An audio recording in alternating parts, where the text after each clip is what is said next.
चलिए दोस्तों, आज जानते हैं देश दुनिया की तमाम ताजा 10 बड़ी खबरें। सबसे पहली बड़ी खबर में आपको बताएंगे दोस्तों कि गाजा पट्टी में अल जजीरा न्यूज चैनल के पत्रकार की हत्या करना इजराइल को पड़ा भारी। अल जजीरा न्यूज चैनल ने इंटरनेशनल कोर्ट में इजराइल के खिलाफ हत्या का मामला कराया दर्ज। नेतन्याहू को गिरफ्तार करने की कर दी मांग, अब इजराइल के प्रधानमंत्री को होगी जेल। वहीं दूसरी बड़ी खबर में आपको बताएंगे दोस्तों कि गाजा पट्टी में जंग हारने से पहले कतर के प्रधानमंत्री से मिले मोसाद के चीफ, बंदूकों की रिहाई और युद्ध विराम पर कर रहे हैं बातचीत। कतर के सामने गिड़गिड़ाने लगा मोसाद। वहीं तीसरी बड़ी खबर में आपको बताएंगे दोस्तों कि गाजा पट्टी के एक अस्पताल में इजराइल की सेना ने किया हमला तो अमेरिका के ईसाई मां बेटी की हुई हत्या।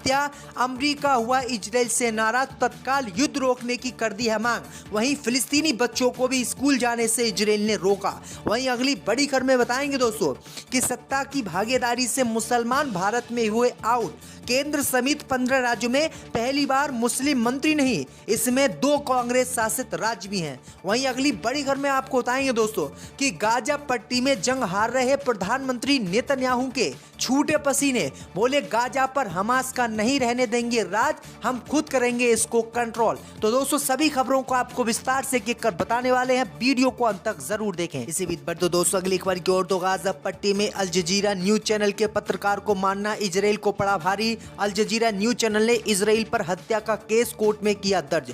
जी दोस्तों, आपको बता दें कि इजराइल और हमास के बीच इस समय गाजा पट्टी में भीषण जंग जारी है। इसी जंग में कल इजराइल के हमले में गाजा पट्टी में रिपोर्टिंग कर रहे अल जजीरा के कैमरामैन की हत्या हो गई। वहीं आपको बता दें कि कैमरामैन की हत्या को लेकर अब इजराइल के खिलाफ क्राइम कोर्ट अल जजीरा न्यूज चैनल पहुंच गया है। अल जजीरा न्यूज चैनल ने अंतरराष्ट्रीय कोर्ट में इजराइल के खिलाफ हत्या का केस दर्ज किया है और कहा है कि इजराइल लगातार बार क्राइम कर रहा है। वहीं आपको बता दें कि अब इजराइल के प्रधानमंत्री जो नेतन्याहू हैं उनको जल्दी गिरफ्तार किया जाएगा और जेल में डाला जाएगा। आपको अगली बड़ी खबर में बताएंगे दोस्तों कि गाजा पट्टी में अपने सैनिकों की हत्या के बाद इजराइल की सेना के तेवर पड़े ढीले। कतर के पीएम से मोसाद चीफ कर रहे हैं युद्ध विराम पर बातचीत। जब दोस्तों आपको बता दें कि गाजा पट्टी में कल इजराइल की सेना ने 2 बंधक सहित 3 अपने सैनिकों को मौत के घाट धोखे में उतार दिया।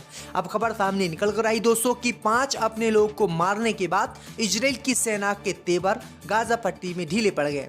जो इजराइल अब तक युद्ध विराम करने से इनकार कर रहा था, अब वो कतर जाकर हमास के सामने गिड़गिड़ा रहा है। खबर सामने निकल कर आई दोस्तों कि कतर के प्रधानमंत्री से मोसाद के चीफ मिले हैं और मोसाद के चीफ ने फिर से इजराइल के बंधकों की रिहाई के लिए बातचीत करना शुरू कर दिया है। खबर सामने निकल कर आई दोस्तों कि 1-2 दिन में इजराइल और हमास के बीच फिर से युद्ध विराम हो जाएगा और ये युद्ध खत्म हो जाएगा, क्योंकि जब इजराइल की सेना इतने समय से जंग लड़ रही है उसको कामयाबी नहीं मिली। अगली बड़ी खबर में आपको बताएंगे दोस्तों कि हमले में गाजा के अस्पताल क्षतिग्रस्त हुए। इजरायली सैनिक ने ईसाई मां बेटी की कर दी हत्या। दोस्तों आपको बता दें कि इजरायली सैनिक उत्तरी गाजा में एक अस्पताल पर हमला बोल दिए हैं, इससे अस्पताल तहस नहस हो गया है। वहीं सेना ने इतनी रेड मारी है और उसमें हथियार बरामद किए हैं। खबर सामने निकल कर आई दोस्तों कि गाजा पट्टी के अस्पताल में इजराइल ने जो एयर स्ट्राइक की है उस एयर स्ट्राइक में इजराइल के 2 लोग मारे गए हैं। खबर सामने निकल कर आई दोस्तों कि इजरायली सेना ने ईसाई मां बेटी जो अमेरिका की रहने वाली थी, वो गाजा पट्टी में रहनी थी, उनकी हत्या कर दी है।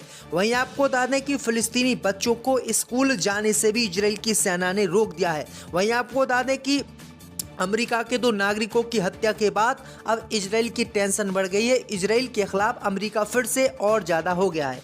वहीं आपको अगली बड़ी खबर में बताएंगे दोस्तों कि सत्ता की भागीदारी से मुसलमान भारत में हुए आउट। केंद्र समेत 15 राज्यों में पहली बार मुस्लिम मंत्री नहीं, इसमें 2 कांग्रेस शासित राज्य भी हैं।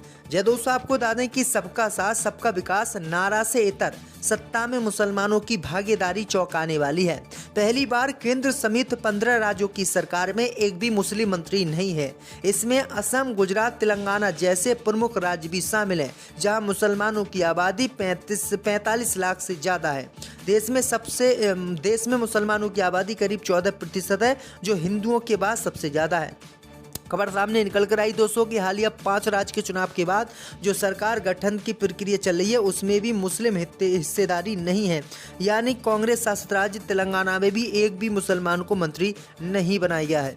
वहीं दोस्तों अगली बड़ी खबर में आपको बताएंगे कि लीबिया में हुआ भयानक हादसा, जहाज डूबने से बच्चों समेत 61 लोगों की मौत। यह दोस्तों आपको बता दें कि इजराइल हमास जंग के बीच लीबिया में एक हादसा हो गया है। जहाज डूबने से 61 प्रवासियों की मौत हो गई है। इसमें कई बच्चे और महिलाएं शामिल हैं। इंटरनेशनल ऑर्गेनाइजेशन फॉर माइग्रेशन ने सोशल मीडिया प्लेटफॉर्म एक्स पर इसकी जानकारी दी है। वहीं आपको बता दें कि IOM ने जिंदा बचे लोगों के हवाले से बताया कि जहाज पर कुल 86 लोग सवार थे। जहाज लीबिया के ज्वारा शहर से रवाना हुआ था। आपको बता दें कि समुद्र के रास्ते यूरोप पहुंचने के इच्छुक लोगों के लिए लीबिया एक मेजर लॉन्चिंग पॉइंट है। अफ्रीका और मध्य पूर्व में स्थित मुल्कों के लोग अपने यहाँ हो रहे युद्ध और अशांति से बचने के लिए लीबिया के रास्ते यूरोप जाना चाहते हैं। इन रास्तों पर सैन्य गुटों द्वारा मानव तस्करी नेटवर्क चलाए जाते हैं, जो तटीय क्षेत्रों को नियंत्रित करते हैं और वे प्रवासियों को खतरनाक भूमध्य सागर के माध्यम से जोखिम भरी यात्रा कराते हैं और इसी यात्रा में लोगों की मौतें हो जाती हैं। वहीं आपको अगली बड़ी खबर में आपको बताएंगे दोस्तों कि गाजा पट्टी में हमास के टॉप कमांडर सिनवार को ढूंढने में मोसाद हुआ फेल, इजराइल के लिए बना सिरदर्द। जब दोस्तों आपको बता दें कि गाजा के हमास कमांडर सिनवार का नाम इस वक्त इजराइल की हिट लिस्ट में सबसे ऊपर है, क्योंकि इजराइल इनको पकड़ने में अभी भी नाकाम है। अब खबर सामने निकल कर आई दोस्तों कि 10 दिन पहले ही इजराइल ने दावा किया था कि खान यूनिस में सिनवार का एक बंकर के अंदर छिपा होना पाया गया था और इस बंकर पर उसने हमला कर दिया, जिसमें वो ढेर हो गया। लेकिन हकीकत कुछ और ही थी, क्योंकि सिनवार अभी भी जिंदा है। उन्होंने एक टीवी चैनल पर आकर बयान दिया था और बयान आने के बाद इजराइल के होश उड़ गए। जो इजराइल की सेना पूरी दुनिया में झूठा दावा कर रही थी कि हमने हमास के टॉप कमांडर सातिर सिनवार को मार गिराया है, वो अभी भी जिंदा है और पूरी दुनिया में इजराइल की सेना की नाक कट गई। वहीं आपको बता दें कि हमास के इस कमांडर को पकड़ने में मोसाद भी फेल हो गई है। तो ये बड़ी अपडेट आ रही दोस्तों। वहीं आपको अगली बड़ी खबर में बताएंगे दोस्तों कि बिहार के मंदिर में बलि पर रोक के विरोध में हिंदू, कहा परंपरा से छेड़छाड़ बर्दाश्त नहीं। यह दोस्तों आपको बता दें कि बिहार राज्य धार्मिक न्याय बोर्ड द्वारा मां श्यामी परिसर में बलि प्रदान करने पर रोक लगाने का मामला अब तूल पकड़ने लगा है। बलि प्रथा पर रोक संबंधित आदेश के विरोध में विश्व हिंदू परिषद व बजरंग दल के नेतृत्व में बिहार राज्य धार्मिक न्याय बोर्ड के अध्यक्ष अखिलेश कुमार जैन का पुतला दहन किया गया है।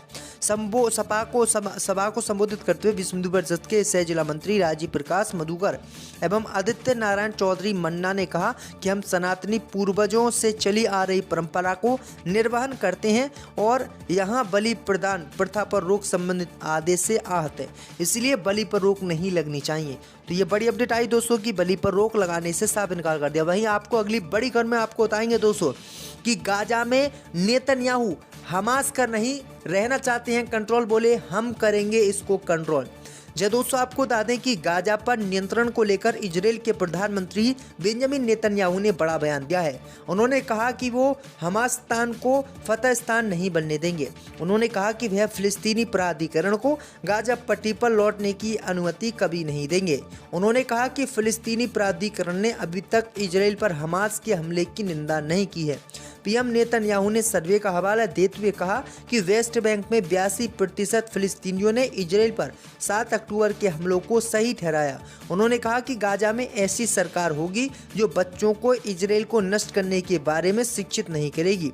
नेतन्याहू ने कहा कि गाजा में सिविल गवर्नमेंट की सरकार होगी, जबकि अमेरिका लगातार इजराइल को धमकी दे रहा है कि अगर उसने गाजा पट्टी पर हमला या कब्जा किया या सरकार बनाने की कोशिश की या कंट्रोल करने की कोशिश की तो वो उसके खिलाफ खड़ा हो जाएगा।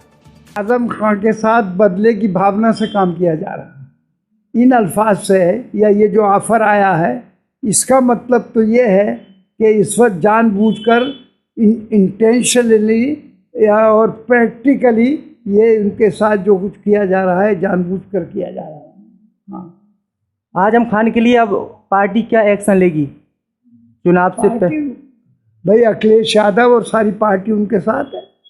बेल भी मिल गई है उनके बेटे को, अब्दुल्ला आजम खान को, लेकिन अभी तक 3 हफ्ते का समय भी दिया था कोर्ट ने। क्योंकि कोर्ट का मामला है, हम कोर्ट में के मामले में आवाज़ तो उठा सकते हैं, लेकिन फैसला उनके हाथ में है। ये अगर ये इन्होंने बहुत तरकीब से ये काम किया है कि सारा उनकी सारी यानी मुकदमात और ये कोर्ट के ज़रिए से यानी जुडिशरी में कर दिए। अब जुडिशरी फैसला करेगी तो इसलिए वो इस तरकीब से अपने आप को बचाए रखना चाहते हैं और उनको छोड़ना भी नहीं चाहते। समाजवादी पार्टी को उम्मीद है कि चुनाव से पहले आजम खान साहब जेल से बाहर आ जाएंगे। हम तो ये उम्मीद करते हैं क्या, और हमारी कोशिश भी यही है कि वो जेल से भी क्या अभी बाहर आ जाए।